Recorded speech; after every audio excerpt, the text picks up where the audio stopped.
The email came at 6 a.m. on graduation day. I was already awake, had been since 4, too excited to sleep. For years of medical school. For years of 20-hour study days, survival on ramen, crying in supply closets between rotations. For years leading to this moment. And the email's subject line made my stomach drop. Change of plans. 2 hearts. Mom never used emojis unless she was about to disappoint me. Sweetie, Dad and I won't make it to your graduation after all. Chloe just called. Her movers canceled last minute, and she has to be out of her apartment today. You know how these luxury buildings are with their move-out dates. We're driving up to help her. You understand, right? She needs us more. You're always fine alone. Dad says it's just a ceremony anyway. We'll celebrate when we get back. So proud. Mom. I stared at my phone until the words blurred. Then I read it again, hoping I'd misunderstood. Chloe's apartment was 40 minutes away. My graduation started at 2 p.m. They could help her move in the morning and still make it. They were choosing not to. My roommate Keisha found me 20 minutes later, still in my pajamas, staring at the wall. Girl, why aren't you dressed? We need to leave in an hour for good seats. I showed her the email. She read it once, twice, then threw my phone on the bed. Absolutely not. Nope. We're not doing this today. She pulled me up. You're going to put on that cap and gown, you're going to walk across that stage, and you're going to become Dr. Hannah Chin with or without them. It's fine, I mumbled. I'm used to it. That's the problem. Keisha yanked my graduation dress from the closet. You shouldn't be used to it. When did Chloe even decide to move? 2 weeks ago. She posted about it on Instagram. Said the view from her current place was giving depression vibes. And she couldn't hire movers because why spend money when you have family? I laughed bitterly. That's what she always says.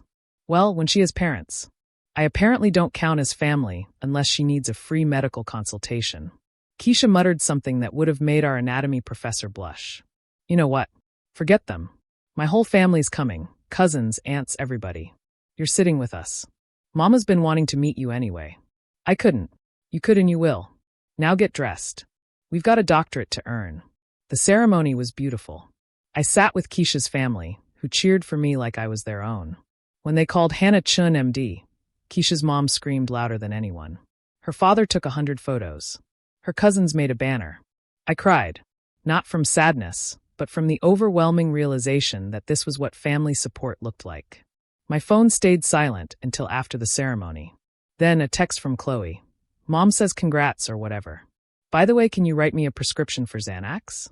Moving stress is real. I didn't respond. That night, while my classmates celebrated with their families at fancy dinners, I sat in my apartment in my graduation gown, eating Chinese takeout alone. Keisha had invited me to join her family, but I needed to think. I scrolled through Facebook, watching the posts roll in. Parents proudly posing with their newly minted doctors. Siblings giving congratulations speeches. Grandparents crying with joy. Then I saw it. Mom's post. So proud of our Chloe for adulting today. Moved her all by ourselves. Who needs expensive movers? Family is everything. Flex biceps. Attached were 20 photos of them helping Chloe move. Laughing. Posing with boxes. Mom and Chloe doing duck faces in the empty apartment. Dad assembling furniture. Time stamps showed they'd finished by noon. They could have made my graduation. They just didn't want to. The comments poured in. Such good parents. Chloe's so lucky to have you. Family first, always. Not one person asked why they weren't at my medical school graduation. Because I wasn't worth mentioning. The daughter who was always fine alone. Something in me shifted that night. A door closing. A decision crystallizing. They had no idea what I would do next. I threw myself into residency matching. Every program I applied to was at least 1,000 miles from home. When I matched at a prestigious hospital in Seattle, across the country from my Connecticut family, my parents were shocked. But that's so far. Mom protested over the phone. What about holidays? Sunday dinners? What Sunday dinners? I asked. The ones you cancel for Chloe's brunches? Or the ones where I sat alone because you were at her spin class showcase? Don't be dramatic, Hannah. That was one time. I had screenshots on my phone documenting 17 canceled family dinners. But I didn't argue. What was the point? Well, we'll miss you, Dad said, though he sounded more annoyed than sad. Seems selfish to move so far from family. Selfish. The word echoed as I looked at my diploma, the one they'd never asked to see. Residency was brutal but freeing. 3,000 miles felt like breathing room. I made friends, built a life, discovered what it felt like to be valued for who I was, not dismissed for who I wasn't. My parents called occasionally, usually when they needed something. Medical advice. Translation of test results. Once memorably, to ask if I could write a letter saying Chloe needed a therapy peacock for her apartment. That's fraud, I said flatly. It's not fraud, it's family help. Mom insisted. I hung up. Chloe, meanwhile, lived her best life on Instagram.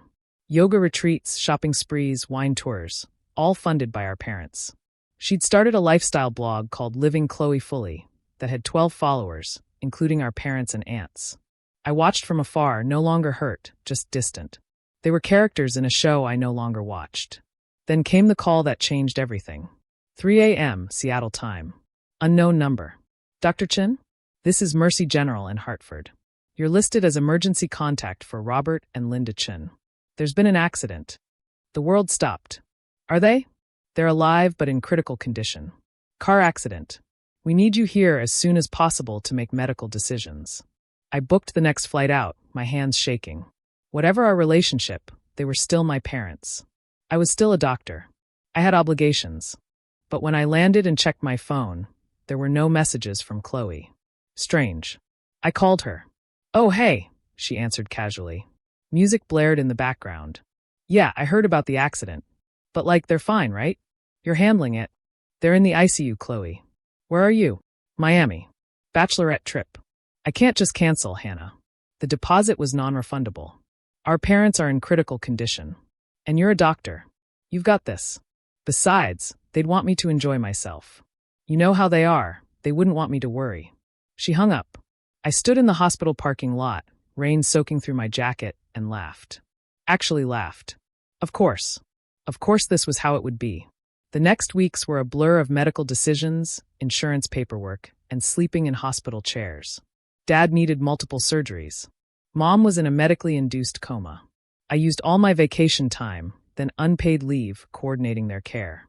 Chloe posted beach selfies. #blesslife, #goodvibesonly. When Mom finally woke up, her first words were, "Where's Chloe?" Not, "Thank you for saving our lives." Not, "Thank you for being here." Just, "Where's Chloe?"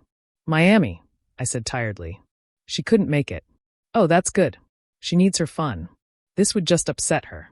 I stared at my mother, tubes down her throat, machines beeping, alive because I'd made the right medical calls when the local doctors were unsure. And she was glad Chloe wasn't here to be upset. I've been here 3 weeks, I said quietly. I've missed shifts, lost income, slept in chairs, made every medical decision. Well, you're a doctor, Dad croaked from the next bed. This is easy for you. Easy. Fighting insurance companies was easy. Arguing with specialists was easy. Watching my parents almost die was easy. You're right, I said, standing up. It is easy for me. And now it's over. What? Mom's eyes widened. You're stable. You'll recover. The social worker will help coordinate your discharge. Your insurance information is in that folder. Good luck. Hannah, wait. You can't just leave. She needs us more, I quoted their email. You're always fine alone. That's different. We're your parents. No, I said calmly. Parents show up. Parents care. Parents don't skip their daughter's medical school graduation to help their other daughter move apartments. You're strangers who happen to share my DNA. It was just a ceremony. Dad protested, echoing his words from that email. And this is just a hospital discharge. You'll be fine.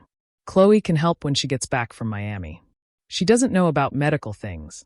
Then I guess you should have raised the daughter who went to medical school better. I walked out to the sound of their protests, my attending physician's words echoing. Sometimes the best medicine is letting people face the consequences of their choices. The calls started immediately. I didn't answer. The texts flooded in. I deleted them unread. Chloe finally called when she realized she'd have to cut her trip short. You can't just abandon them. I'm not abandoning anyone. I'm prioritizing. Like they taught us. This is different. How? Because they need help. So did I. At graduation. During residency interviews. Through medical school. Every time I needed parents, not fair-weather relatives. God, you're so petty. Still hung up on that stupid graduation. Chloe, I said patiently, I'm a trauma surgeon. I've saved hundreds of lives, won awards, published research, and our parents have never once asked about my work. But they've been to every one of your juice bar openings. Those were important, and my medical degree wasn't. Silence. Enjoy Miami, I said and hung up. I flew back to Seattle that night.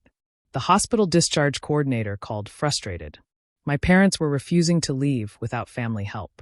Chloe hadn't shown up. They had no one. That sounds like a them problem, I told her and gave her Chloe's number. It took Chloe 3 days to get there. Another week to arrange home care. My parents struggled with insurance, medications, follow-up appointments. All the things I'd been handling seamlessly. Mom called one last time, crying. We're sorry, Hannah. We see now what we did. Please come back. Are you sorry because you realize you hurt me? Or sorry because you need a free doctor? The pause told me everything. I spent 4 years becoming a doctor while you lavished attention on Chloe's Instagram career. You made your choice. Now live with it. We'll change.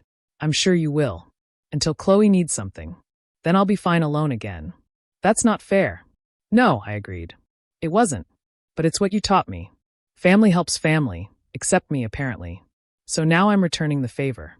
I changed my number the next day. Blocked them on social media. Sent one final email. You were right. I am fine alone. Better than fine. I'm thriving. And you'll never be part of it. 2 years later, I won a prestigious surgery award. Keisha sent me screenshots of my mother posting about it on Facebook, claiming credit for raising such an accomplished daughter. The comments were brutal. Apparently, the story of them skipping my graduation had gotten around. Someone posted the old moving day photos with timestamps. Another mentioned how I'd saved their lives, then cut contact. Some parents don't deserve successful children, one comment read. Mom's post was deleted within hours. I kept the screenshot though. Framed it next to my diplomas. A reminder that sometimes the best family is the one you choose. The one that shows up. The one that celebrates your victories instead of treating them as inconveniences. They said it was just a ceremony. They were right. Just a ceremony marking the end of one chapter and the beginning of another. The chapter where I stopped waiting for parents who would never prioritize me. They had no idea what I would do next. But I did. I lived. Successfully. Happily. Without them. And that, more than any revenge, was the perfect response to a lifetime of neglect. Family helps family? I helped myself. And that was more than enough.